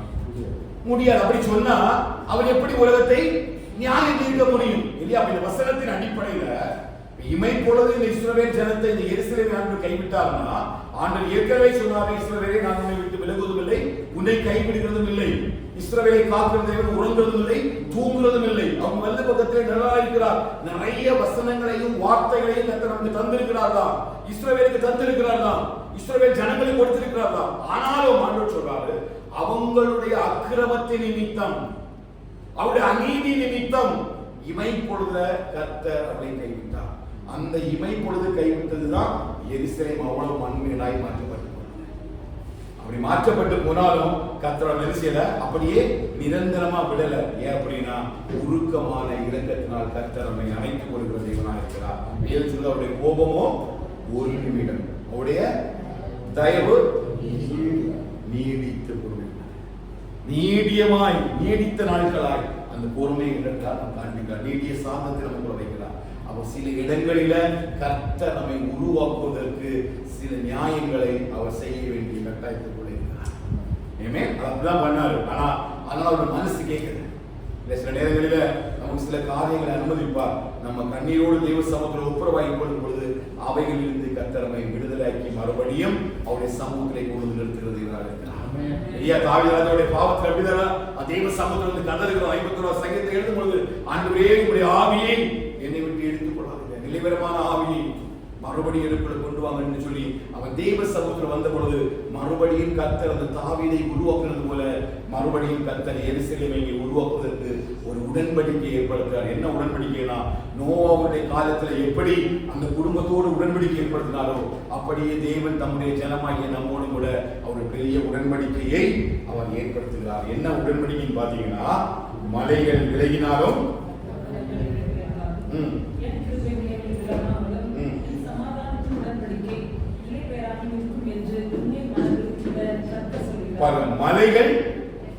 மலைகள் விலகுமா விலகாதா? மலைகள் விலகுமா விலகாதா? நல்ல ஒரு பூமி சொன்னா கண்டிப்பா செய்யும். மலைகள் விலகும், பர்வதங்கள் நிலை பெயர்ந்து போனாலும். ஏன் இந்த மலைகள் பர்வதங்கள் தான் நமக்கு எல்லாமே தெரியும். எருசலேம் மலைகளால் சூழப்பட்டது, பள்ளத்தாக்குகள் நிறைந்த பகுதி. அப்போ அந்த மலை என்பது ஒரு பெரிய உறுதியான அஸ்திவாரத்தை குறிப்பதற்காக இங்கே காண்பிக்கப்படுகிறது. அப்போ ஆண்டவர் சொல்றாரு, இந்த உலகத்திலேயே மிக வலிமையான அஸ்திவாரம் சொல்றீங்க இல்லையா அந்த மலை, இந்த பர்வதம் கூட ஒரு நாள் என்ன செஞ்சிடும், விலகி போயிடும். ஆனாலும் என்னுடைய கிருபை அதான் உருக்கமா இருக்கிறது. என்னுடைய கிருபை உங்களை விட்டு விலகாமலும் சமாதானத்தின் உடன்படிக்கை நிலை பெயராமலும் இருக்கும். ஏன்னா ஒரு நிலை பெயர்வுனா ஒரு கடினமான பொருள், ஒரு மலை இருக்குன்னு வச்சுக்கோங்க. இந்த மலை ஒரு இடத்துல வைக்கப்பட்டுச்சுன்னா அதனுடைய நிலையிலிருந்து மறுநிலைக்கு என்ன செய்ய முடியாது, மாற முடியாது இல்லையா? ஆண்டவரே நினைத்தாதான், அது அசைவை உண்டாக்குனாதான் அந்த மலையே ஒரு நிலையிலிருந்து இன்னொரு நிலைக்கு போக முடியும். ஆனா பாருங்க, கர்த்தருடைய கிருபையும் அவருடைய சமாதானத்தின் உடன்படிக்கையும் அதை காட்டிலும் வலிமை உள்ளது. மலைகளை காட்டிலும் பர்வதங்களை காட்டிலும் கர்த்தருடைய கிருபையும் அவருடைய சமாதானத்தினுடைய உடன்படிக்கையும் அவ்வளவு உறுதி உள்ளது. ஒரு நாளும் அந்த கிருபையும் சமாதானத்தின் உடன்படிக்கையும் நான் எருசலேமை விட்டு மாற்றவே மாட்டேன் என்று சொல்லி அந்த மனது உருவு கர்த்தர் அவருடைய கட்டுவாக்கு பண்ணார். இப்ப நீங்க எருசலேமை போய் பார்த்தாலும் இந்த வார்த்தை இன்றைக்கும் அவன் மேல கிருபையாக வைக்கப்பட்டிருக்கிறது. மலைகள் விலகினாலும் பர்வதங்கள் இருந்தாலும் சரி, நிலைப்பெயர் நடந்தாலும் சரி, ஒரு மாற்றமுமே உண்டாகலையா அப்படின்னா அதை பறந்து காக்கிற பட்சியை போல தேவன் அந்த இடத்தை பறந்து காத்துக் கொண்டிருக்கிறார். நம்ம மலைகள் விலகினாலும் பர்வதங்கள் நிலைப்பெயர் அணிந்தார்கள் சொல்லி இந்த வாக்குத்தத்த வசனத்தை சொல்றோம். ஆனா அதனுடைய உண்மையான காரியம் என்ன அப்படின்னா, அந்த கிருபையும் அந்த சமாதானத்தினுடைய உடன்படிக்கையும் இந்த உலகத்தில் இருக்கிற இந்த மலையை காட்டிலும் இந்த பர்வதை காட்டிலும் மிகவும் உறுதித்தன்மை வாய்ந்தது. அந்த கிருபை உங்களுக்கு காண்பிக்கப்படும் போது இந்த உலகத்துல உங்களை யாருமே அசைக்கவே முடியாது. அவருடைய உடன்படிக்கை நம்ம மேல வைக்கும் பொழுது எந்த சூழ்நிலையும் அந்த நிலைமையிலிருந்து என்னை மாற்றவே முடியாது. ஏன்னா உலகத்திலே மேன்மையான ஒரு பெரிய உறுதியை அவருடைய கிருபையும் சமாதானத்தின் உடன்படிக்கையும் எனக்கு தந்திருக்கிறது. இதை சங்கீதக்காரர் தாவீது 46வது சங்கீதத்துல அதற்கு 9ஆக எழுதி வைத்திருப்பார்கள். சங்கீதம் 46வது சங்கீதம் 1 வசனம் வாசிங்க. பூமி நிலை மாறினாலும் பர்வதங்கள் நிலை பெயர்ந்து அறிந்தாலும்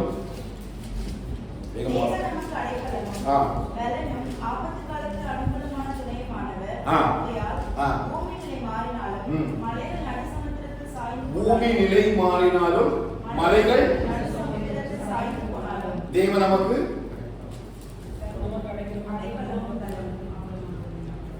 அதான் தாவீது மலை போனாலும் சரி, பூமி நிலை பெயர்ந்து அதிகம் போனாலும் சரி, யார் எனக்கு அடைக்கலாம்? தேவன் எனக்கு அடைக்கலமும் ஆபத்து காலத்திலே அனுகூலமான துணையுமானவர். இது யாருக்குன்னு கேட்டீங்கன்னா நம்ம எல்லாருக்கும் தான். உருக்கமான இரக்கங்களினால கர்த்தர் நம்ம எப்படி அணைத்துக் கொள்வார்னு பாத்தீங்கன்னா, யாரெல்லாம் அவர் அடைக்கலமோ ஆபத்து காலத்தில் அனுகூலமான துணைமா இருக்கிறான்னு நம்ம வச்சிருக்கிறோமோ அவங்க எல்லாருக்கும் அவர் கொடுக்குற வார்த்தை என்னன்னா, பூமி நிலைமானாலும் சரி, பர்வதங்கள் நிலை பெயர்ந்து அறிந்து போனாலும் சரி, ஒருபொழுது அவருடைய கிருபையும் அவர் நம்ம வச்சிருக்க உடன்படிக்கையும் மாறவே மாறாது. இந்த உலகம் மாறும், உலகத்தில் உள்ள ஜனங்கள் மாறுவாங்க, நம்ம கூட இருக்கிறவங்க மாறுவாங்க, நம்மளோட ஃப்ரெண்ட்ஸ் மாறுவாங்க, குடும்பங்கள் மாறும், எல்லாரும் மாறிக்குவாங்க. ஆனா கர்த்தர் நம்ம வச்சிருக்கிற கிருபை அவர் மட்டும்தான் மாறுவாங்க.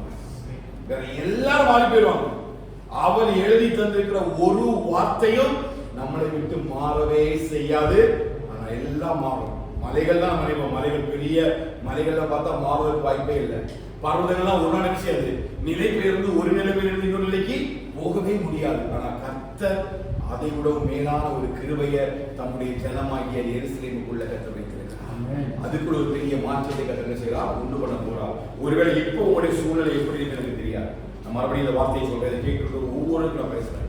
உங்களுடைய சூழ்நிலை பிரசன்ட் சிச்சுவேஷன் எனக்கு தெரியாது. ஆனா உங்க வாழ்க்கை மாறும் போகுது. உங்களுடைய கூடாரங்கள் எல்லாம் விசாலமாக்கப்படுகிறது. உங்கள் இடங்கள் எல்லாம் கர்த்தர் பெரிதாக போகிறார். நீ இடது புறமும் வலது புறமும் நீங்க பெருக போறீங்க. உங்களுடைய எல்கைகள் எல்லாம் கர்த்தர் ஆஸ்வதிக்க போறாரு. எல்லா காரியத்திலும் கர்த்தருடைய கிருபை உங்க மேல இறங்க போகுது. அதுதான் கர்த்தர் சொன்னாங்க. அதை நான் உங்களுக்கு சொல்லி நான் சபையை ஆசீர்வதிக்கிறேன். நிச்சயமா உங்க இடங்கள் எல்லாம் விசாலமாக பெருக போகும். எல்லா காரியங்களும் பெருக்கத்தையும் பெரிய விசாலத்தையும் கொண்டு வருகிறார். இஸ்ரவேலுக்கு சொன்னவர் இன்றைக்கும் அதை செய்து கொண்டிருக்கிறார். நிச்சயமாக நமக்கும் சொல்லுகிறவர் நிச்சயமாக நம்முடைய வாழ்க்கையிலும் அப்படிப்பட்ட ஒரு பெரிய பெருக்கத்தை கர்த்தர் உண்டு பண்ணுவார். ஏன் அப்படின்னா அவருடைய கிருபைக்கும் அவருடைய சமாதானத்தின் உடன்படிக்கைக்கும் அவ்வளவு வலிமை உள்ளது. இந்த உலகம் காண்பிக்கிற கிருபையை போல ஒண்ணு எனக்கு கிருபை கிடைக்கல. நான் உங்களுக்கு ஒரு கிரேஸ் காண்பிக்கிறேன் அப்படின்னா கொஞ்ச நேரம் இருக்கு. உங்களை பிரியப்படுத்தும்படியா, உங்களை சமாதானப்படுத்தும்படியா, நீங்க இலைக்குலமா பேசும்போது ஏதாவது காரியத்தை இருக்கிறமாக சொல்லும் பொழுது கண்டிப்பா அந்த கிருபை டவுன் ஆகும். இல்லையா, மனநிலைமை பார்த்து கிருபை டவுன் ஆகும். ஆனா எந்த நிலைமையிலும் பூமி நிலை மாறினாலும், பர்வதங்கள் நிலை பெயர்ந்து நடந்து போனாலும், மலைகள் விலகினாலும் அவருடைய கிருபை உங்களை விட்டு மாறவே மாறாது. மேல கிருபை வச்சிட்டார் அப்படின்னா அந்த கிருபை மாறாது.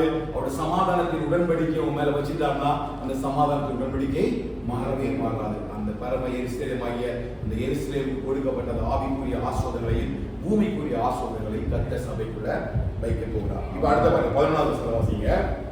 வேகமாக சொல்லுங்க. 14வது வசனம். சிறுமைப்பட்டவளே, பாருங்க மறுபடியும் இந்த எருசலேமை குறித்து என்ன பேசுறாரு? முதல்ல என்ன சொன்னாரு? பிள்ளையற்ற மலடின்னு சொன்னாரு. இரண்டாவது கைவிடப்பட்டு மனநொந்து போன ஒரு ஸ்திரியை பேசினாரு. மூணாவது என்ன பண்றா பாருங்க, சிறுமைப்பட்டவள், பெருங்காற்றில் அடிப்பட்டவளே, தேற்றரவற்றவளே. இப்போ இன்னும் எருசலேம் நிலைமை எப்படி இருக்கு? சிறுமைப்பட்டவளா தான் இருக்குது. என்ன சிறுமை? பிரம்மாண்டமான எருசலேம் உடைஞ்சிருக்கு. அதுக்கு வாசல்கள் இல்லை, கதவுகள் இல்லை, கோட்டை வாசல்லாம் உடைஞ்சிட்டு முன்னாடி யாரும் வர முடியாது, போக முடியாது. ஆனா இப்ப யார் வேணாலும் உள்ள வரலாம்.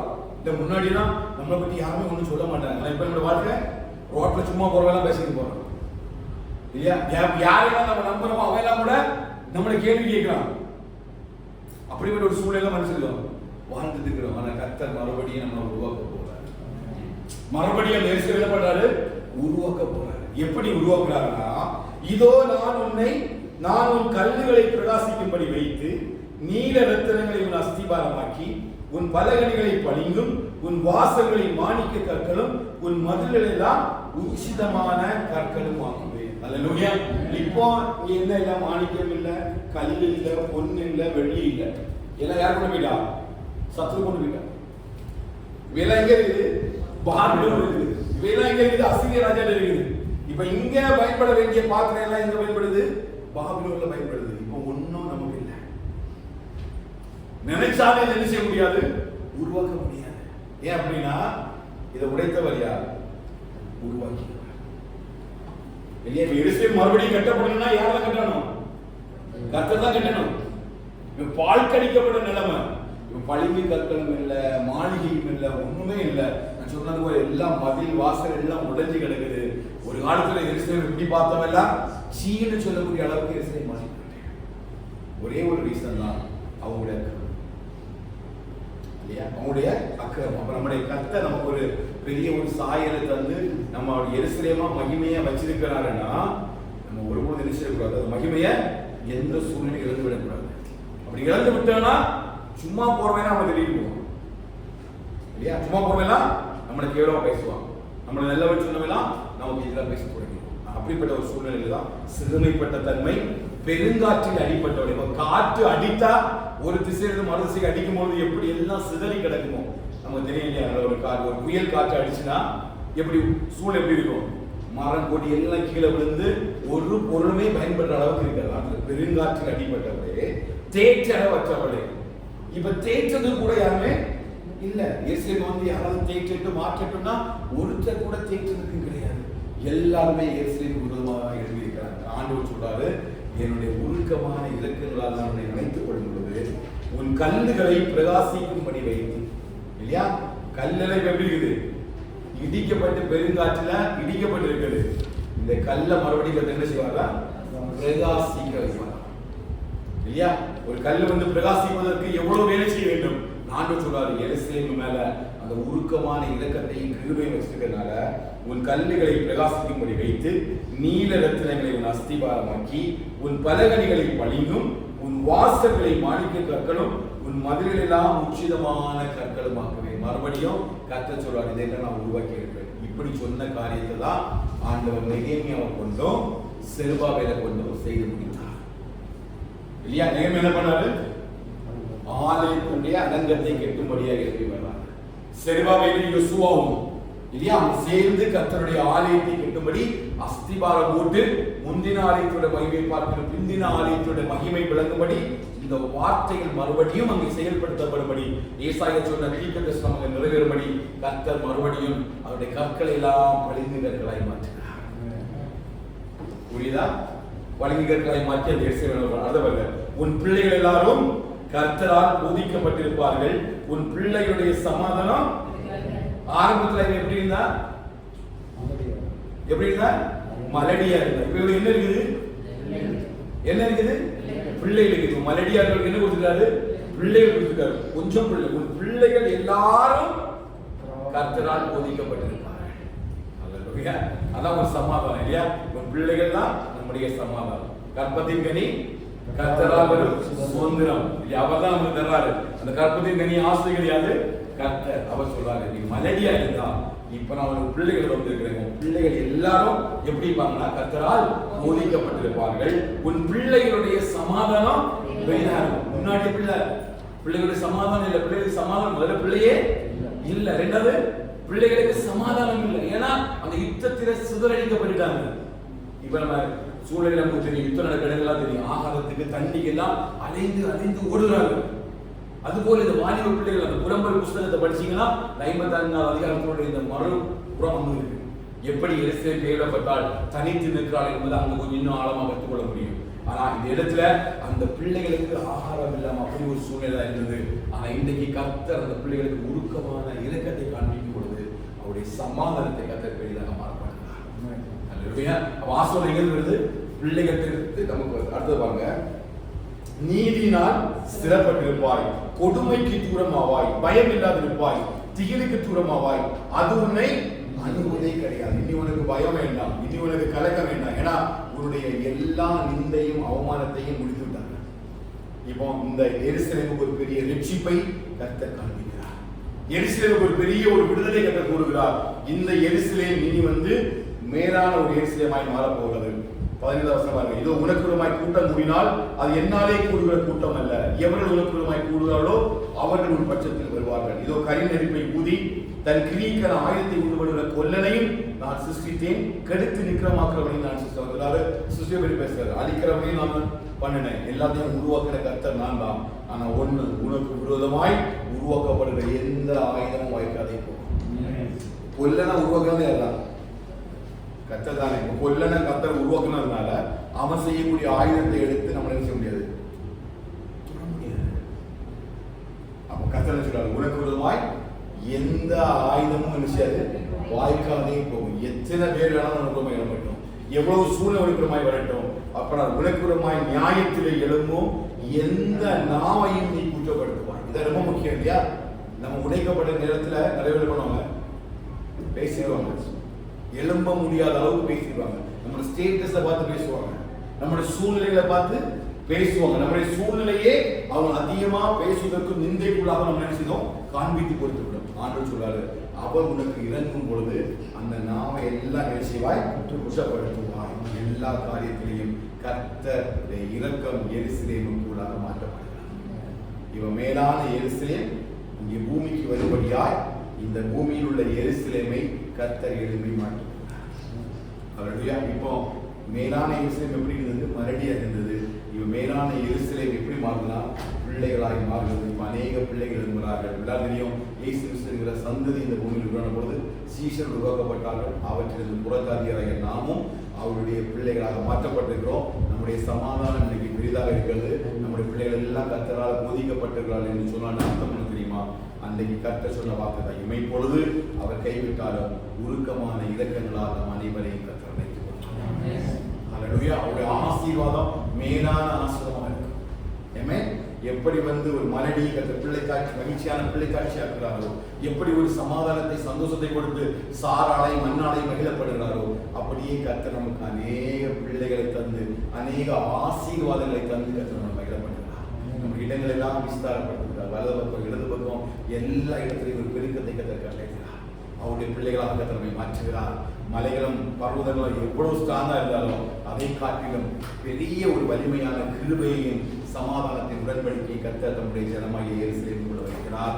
அது ஒரு நாளும் நிலை பெயர்ந்து அழியவே அழியாது. விசுவாசிக்கிறீங்களா?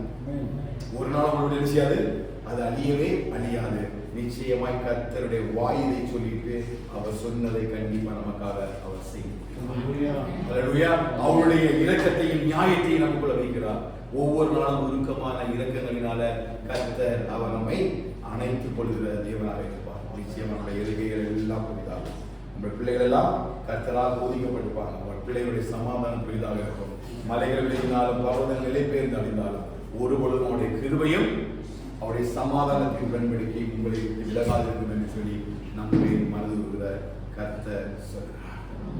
இதான் சொல்லி ஏசாயா முடிக்கிறாரு. இதனுடைய நிறைவை நம்ம எங்க பார்க்கணும் அப்படின்னா இப்ப பார்க்க முடியும் இல்லையா? அன்றைக்கு எருசலேம் ஒரு நகரம் இல்லாமலே இருந்தது. இன்னைக்கு மறுபடியும் அந்த எருசலேமை ஒரு பெரிய தேசமாக மாற்றி இஸ்ரவேலின் ஒரு தேசத்தை உருவாக்கி கிழக்கிலும் இருந்து வடக்கிலும் மேற்கிலும் தெற்கிலும் இந்த ஜனங்களை கூட்டி சேர்த்து 1947 வருஷத்துல அதற்கு ஒரு விடுதலையை கொடுத்து கர்த்தர் மகிமையாய் இந்த ராஜ்யத்தை உருவாக்கி வைத்திருக்கிறார். அதற்கு இந்த வேதமும் நாமும் சாட்சி. அதை அந்த எருசலேமுக்கு செய்தவர் நமக்கும் அவர் செய்வதற்கு வல்லமை உள்ள தேவனாக இருக்கிறார். ஒரு பிரசன்ட் சிச்சுவேஷன் எப்படி வேணாலும் இருக்கலாம், ஒரு சூழ்நிலை எப்படி வேணாலும் இருக்கலாம். இடிக்கப்பட்டு மண்மேலாகி வயல் வழியாக உங்க வேலையில உங்களுடைய குடும்பத்துல ஏதோ ஒரு சூழ்நிலையில இனி எழும்ப முடியுமா அப்படின்னு நீங்க இருக்கலாம். கர்த்தர் சொல்கிறார், உருக்கமான இரக்கங்களால் கர்த்தர் உங்களை அழைத்துக் கொள்வார். மலைகள் விலகினாலும் பர்வதங்கள் நிலை பெயர்ந்து அழிந்து போனாலும் அவருடைய கிருபையும் சமாதானத்தின் உடன்படிக்கையும் நம்மை விட்டு மாறவே செய்யாது. விசுவாசிங்களா? அப்படி இருக்கிற தெய்வ சமூகத்தில் நம்ம ஒப்பு கொடுத்து நம்ம ஜெபிப்போம். கர்த்தர் நிச்சயமாய் நம்முடைய சூழ்நிலைகளை எல்லாம் மாற்றுவதற்கு வல்லமுள்ள தேவனாக இருக்கிறார். அப்படி எழுமலாம தெய்வ சமூகத்துல ஒரு வார்த்தையை சொல்லி நம்ம ஜெபித்து கடந்து போவோம். மலைகள் விலகினாலும் பர்வதங்கள் நிலை பெயர்ந்து அடைந்தாலும் அவருடைய கிருபையும் அவருடைய சமாதானத்தின் உடன்படிக்கையும் நம்மை விட்டு மாறவே மாறாது. ஏன்னா மலைகளை காட்டிலும் பர்வதங்களை காட்டிலும் அவர் கிருபை பெரியது. அவர் கிருபை வலிமையானது, வல்லமை உள்ளது. அவர் பெரிய காரியங்களை அவர் செய்கிற தேவனாக இருக்கிறார். எல்லாருடைய ஒழுங்குமுறை கண்களை மூடி இந்த வசனத்தை தியானிக்கும் பொழுது சில பேருடைய சூழ்நிலைகள் எல்லாம் கற்று காண்பித்தார். சிலருடைய சிச்சுவேஷன் எல்லாம் கற்று காண்பித்தார். நீங்க உடைக்கப்பட்ட சூழ்நிலை இருக்கிறதையும் உங்கள் வாழ்க்கை ஒரு மண்மேடாய் வயல்வெளியாய் உழப்பட்டு போயிருக்கிறதையும் உன் வாழ்க்கை குறித்து எந்த ஒரு நன்மையும் இல்லாமல் இருக்கிறதையும் கத்த காண்பிக்கிறார். பரிசுத்தாவியர் மறுபடியும் அதை எழும்பி கட்ட விரும்புகிறார். அப்படி எல்லாரும் ஆல் க்ளோஸ் யுவர் ஐஸ்.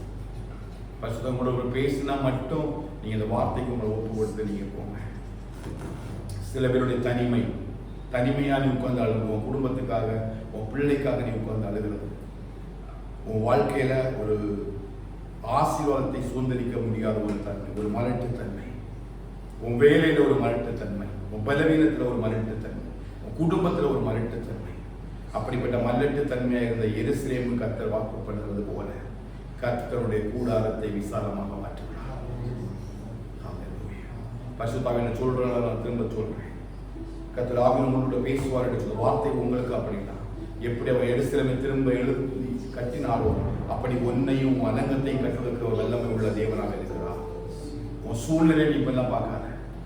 இப்போ உனக்கு காண்கிற சூழ்நிலை இருக்கு, பிரசன்ட் சிச்சுவேஷன் உனக்கு இது நடக்காது, சம்பவிக்காது நிறைய பேர் உனக்கு சொல்லலாம். அதை பார்த்து நீ சோர்ந்து போகாத. கண்டிப்பா கர்த்தருடைய கிருபையும் சமாதானத்தின் உடன்படிக்கையும் உன் வாழ்க்கையில வேலை செய்ய போறது, உன் பிள்ளையோட வாழ்க்கையில வேலை செய்ய போறது. அப்படியே ஒப்பு கொடுத்து நீங்க ஜெபிங்க. ஹல்லேலூயா, ஸ்தோத்திரம் ஆண்டவரே, ஹல்லேலூயா, glory to God. அப்படி காத்திருக்கிற நீங்க, அப்படி காத்திருக்கிற நீங்க, ஹல்லேலூயா, நம்ம இடத்துல அப்படியே ஜோம் பண்ணி பாருங்க.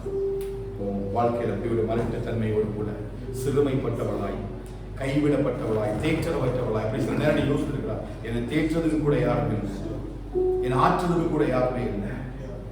ஹல்லேலூயா, கர்த்தருடைய ஆவியானவர் சொல்றார், அவர் உன்னோடு கூட இருக்கிறார், அவர் உன்னை தேற்றுவார். உருக்கமான இரக்கங்களால் கர்த்தர் உன்னை அணைத்துக் கொள்வதற்கு அவர் வல்லமை உள்ள தேவனாக இருக்கிறார்.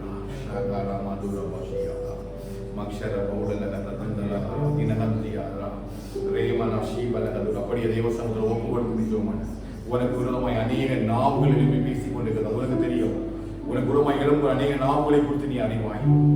இனி எழும்ப மாட்டாய், குடும்பம் அவ்வளவுதான் என்று சொல்லி உன்னை குறித்து பேசும் நாவுகள் அநேகம். ஆனால் அவை எல்லாவற்றுக்கும் விரோதமாய் எழும்புகிற அத்தனை காரியங்களையும் என் தேவனாகிய கர்த்தர் நிறைவாக நடத்த போகிறார். விசுவாசத்தோட கூட நீ ஒப்பு கொடுத்து நீங்க ஜெபிக்கும் பொழுது கண்டிப்பாக கர்த்தர் கிரியான காரியங்களை அவர் செய்ய போகிறார். வாயை திறந்து, தயவு செய்து வாயை தொடர்ந்து கர்த்தர் கிருபையாய் நமக்கு நம்படியாக கிருபை தருவீராகப்பா, கிருபை தருவீராகப்பா. ஸ்தோத்திரம் ஆண்டவரே. ஒவ்வொருவரோடு கூட அந்த வேலையில் இருக்கிற எல்லா காரியத்திலும் மாற்றம் உண்டாவதாக, குடும்பத்தில் இருக்கிற எல்லா காரியத்திலும் மாற்றம் உண்டாவதாக. பரிசுத்த ஆவியானவரே, எருசலேமை மறுபடியும் திரும்ப எடுத்து ஆண்டவரே, செர்பாபேலையும் யோசுவாவையும் நெகேமியாவையும் கொண்டு கட்டி ஆண்டவரே, அது திரும்பவும் எழுப்பப்பட்டது போல என்னுடைய எல்லா சூழ்நிலைகளிலும் திரும்ப எழும்பி கட்டப்படுவதாக. கர்த்தருடைய ஆவியானவர் எல்லாவற்றையும் எழும்பி கட்டப்படுவீராகப்பா. கர்த்தருடைய கிருபை நிறைவாக இவர்களுக்குள்ளே கிரியை செய்யட்டும் ஆண்டவரே. எல்லா மரண தன்மையும், சிறுமைப்பட்ட தன்மையும், மனம் கொண்டு கைவிடப்பட்ட தன்மையும் மறைந்து போகட்டும். பரிசுத்த ஆவியானவருடைய கரம் கிருபையாக இறங்கி இவர்களுக்குள்ளே எழும்பி பிரகாசிக்கட்டும் ஆண்டவரே. மறுபடியும் எருசலேமை எழும்பி கட்டுறது போல ஆண்டவரே, தேவன் நம்முடைய பிள்ளைகளை எழும்பி கட்டச் செய்கிறாரப்பா.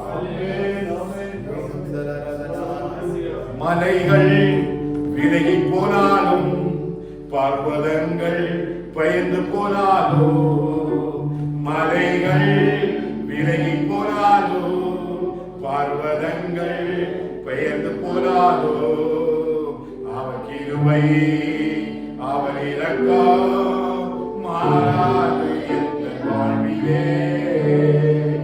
அவர் கிருபை அவர் இரக்கம் மாறாது என்ற வாழ்விலே. என்னை விட்டு விலகாத ஆண்டவர், என்னை ஒரு என்னை விட்டு விலகாத ஆண்டவர், ஒருபோதும் கைவிடாமல் செய்தவர். எனக்காக ஜீவன் தந்தவர், வாழ்வில் என்று போதுமானவர். எனக்காக ஜீவன் தந்தவர், வாழ்வில் என்று போதுமானவர். மலைகள் விலகி போனாலோ, பர்வதங்கள் விலகி போனாலோ, மலைகள் விலகி போனாலோ, பர்வதங்கள் விலகி போனாலோ, கிருபை அவர் இரக்கம் மாறாது என்ற வாழ்விலே. கிருபை அவர் இரக்கம் மாறாது என்ற வாழ்விலே. இப்பொழுது உன்னை கைவிட்டேன், ஆனாலும் உருக்கமான இரக்கங்களால் உன்னை சேர்த்துக் கொள்வேன் என்று சொன்னது போல ஆண்டவர் எங்களை சேர்த்துக் கொண்டு எங்களை உடன்படிக்கை பண்ணி, மலைகள் விலகினாலும் பர்வதங்கள் நிலைபெயர்ந்து அடைந்தாலும் உடைய கிருபையும் சமாதானத்தின் உடன்படிக்கையும் எங்களை விட்டு விலகாமல் இருப்பதற்காக நாங்கள் ஸ்தோத்திரம் செலுத்துகிறோம். நீ பேசின ஒவ்வொரு வார்த்தைகளுக்காக ஸ்தோத்திரம் கர்த்தாவே. எங்களுடைய சூழலெல்லாம் மாற்றி எங்களுடைய கூடாரத்தை விசாலமாக்கி ஆண்டவரே அப்பா, எங்களுடைய எல்லா காரியங்களும் பெரிய ஒரு பெருக்கத்தை, ஆசோத்தை வலதுபுறத்திலும் இடதுபுறத்திலும் பெருக்கத்தை செய்யும்படியாய் நாங்கள் ஜெபிக்கிறோம் கர்த்தாவே. எங்கள் வேலை பார்க்க இடங்களில் ஒரு பெரிய ஆண்டவர்கள் ப்ரமோஷன் உண்டாகும்படியாக நாங்கள் ஜெபிக்கிறோம். வேலை பார்க்க இடங்களில் நெருக்கங்கள் மறைந்து போகும்படியாக நாங்கள் ஜெபிக்கிறோம். குடும்பத்தில் இருக்கிற நெருக்கங்கள் மறைந்து போகும்படியாக நாங்கள் ஜெபிக்கிறோம். பலவீனத்தில் இருக்கிற நெருக்கங்கள் மறைந்து போகும்படியாக நாங்கள் ஜெபிக்கிறோம். கர்த்தருடைய கிருபை மேலே தங்கி இருப்பதாக பாதுகாத்து கொள்ள முடியாத ஜெபிக்கிறோம். இந்த வாரம் நடக்கிற எல்லா ஊழியர்களையும் ஆசீர்வதிக்கிறாங்க. போக்கிற வரத்திற்கு கிருபை கூடத்தில் வெளியெடுத்தபடியாக ஜெபிக்கிறோம். உன்னதமான மறைவுக்குள்ள சர்வரோட நிலைக்குள்ள ஒவ்வொருவரையும் பாதுகாத்துக் கொள்ள அந்த கிருபை செய்கிறாங்கப்பா. பரிசுத்த பிரசன்னத்துக்குள்ள மூடி மறைத்துக் கொள்ள வாரம் பொழுது வார்த்தையின்படியே வெளியெடுத்தபடியாய் நாங்கள் ஜெபிக்கிறோம். தாவை தாழ்த்துறோம், ஒப்புக் கொடுக்கிறோம். துதிகர மகிமை எல்லாமும் செலுத்துகிறோம். இயேசுவின் நாமத்தில் ஜெபிக்கிறோம் எங்கள் ஜீவனுள்ள நல்ல பிதாவே. ஆமென். ஆமென். ஆசீர்வதித்து சொல்லுமா, என் ஆத்துமாவே கர்த்தரை ஸ்தோத்திரி, என் முழு உள்ளமே நாமத்தை கர்த்தரை ஸ்தோத்திரி, அவசர செலவோதை மறவாதே. ஆமென். ஆமென். ஆசீர்வாதம் நம்முடைய கர்த்தராகிய இயேசு கிறிஸ்துவின் கிருபையும் பிதாவாகிய தேவனுடைய அன்பும் பரிசுத்த ஆவியின் ஐக்கியமும் மீண்டும் சதா காலங்களிலும் ஆண்டவராகிய இயேசு கிறிஸ்துவின் சகல பரிசுத்தவான்களோடும் சபையோடும் நம் அனைவரோடும் கூட தங்கி இருப்பதாக. ஆமென். ஆமென். ஆமென். ஹல்லேலூயா, ஹல்லேலூயா, ஹல்லேலூயா. சிலுவை சுமந்து இயேசுவின் பின் சிரித்த முகமாய் சென்றிடு